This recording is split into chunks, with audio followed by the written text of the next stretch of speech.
Saudara-saudara yang dikasihi Tuhan, pagi ini Sabtu 2 Maret 2024, saya Pendeta Edison Pasaribu, Gembala Sidang GKO Glory akan menyampaikan renungan harian dengan pola 4M dari Filipi pasal 1 ayat 29b dengan tema penderitaan sebagai karunia.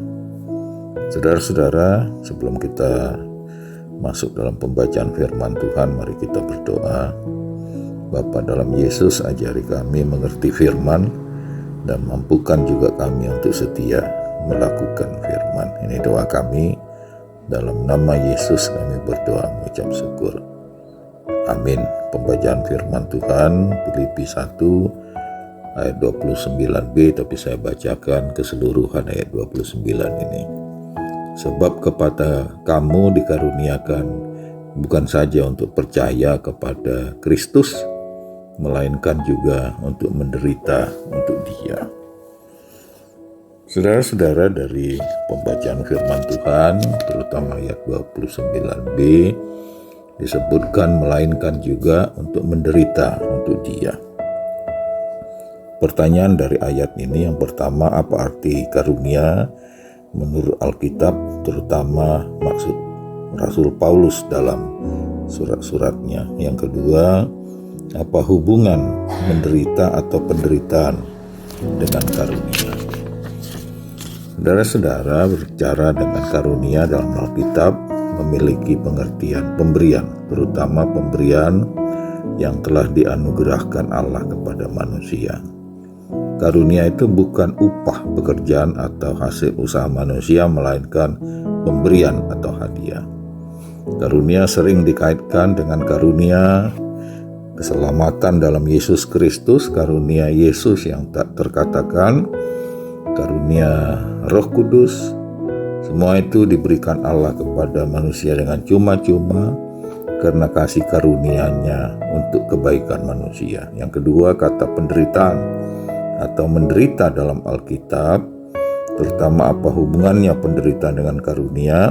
Penderitaan bagi orang percaya merupakan kasih karunia Allah, sebab tidak ada yang jahat yang berasal dari Allah, dan rancangannya bukan untuk mencelakakan umatnya, melainkan menyediakan masa depan yang penuh dengan harapan. Saudara-saudara yang dikasihi Tuhan, Alkitab mengajarkan bahwa penderitaan adalah fakta, bukan ilusi atau imajinasi. Baik PL maupun PB menyebutkan tokoh-tokoh yang mengalami penekanan penderitaan. Penderitaan juga berkat terjadi di dalam kedaulatan Allah yang memelihara ciptaannya, khususnya anak-anaknya. Allah bebas bertindak dan memutuskan sesuatu menurut kehendak-Nya sendiri. Hal yang sama ditegaskan oleh Rasul Paulus yang menghibur dan menguatkan umat Allah yang sedang menderita di berbagai tempat pelayanan hasil penginjilannya. Paulus tidak mencoba merendahkan penderitaan tersebut, seolah-olah hal itu sesuatu penderitaan yang ringan. Dia mengakuinya sebagai penderitaan yang harus dihadapi. Namun demikian, Dia mengarahkan hati dan pikiran mereka kepada kasih Allah yang telah dinyatakan di dalam Yesus Kristus. Saudara-saudara, apa yang disebut Rasul Paulus bukan sesuatu pengandaian seolah-olah penderitaan belum dialami atau sesuatu yang mungkin tidak akan dialami atau akan dialami, tetapi Rasul Paulus sedang menyebutkan kenyataan yang sungguh-sungguh sedang dialami umat Allah.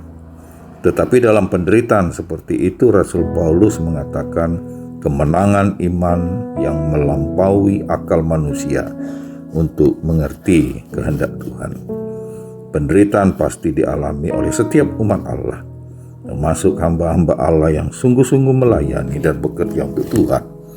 Tapi setelah kita melihat penderitaan adalah sebuah keharusan dan sekaligus juga sebuah karunia, sikap umat Allah yang menghadapi penderitaan sehingga mereka punya kekuatan dan sekaligus memenangkan Injil kepada banyak orang Tuhan Yesus memberkati kita semua. Amin. Kita berdoa. Terima kasih untuk firman. Semoga melalui firman kami tetap kuat. Walaupun dalam pekerjaan untuk Tuhan kami mengalami banyak penderitaan, tapi kami percaya di balik penderitaan ada maksud Tuhan yang luar biasa. Karena itu kami yang Tuhan pakai jelas juga sebuah karunia untuk kami. Kiranya Tuhan menolong dan memberkati kami semua. Amin.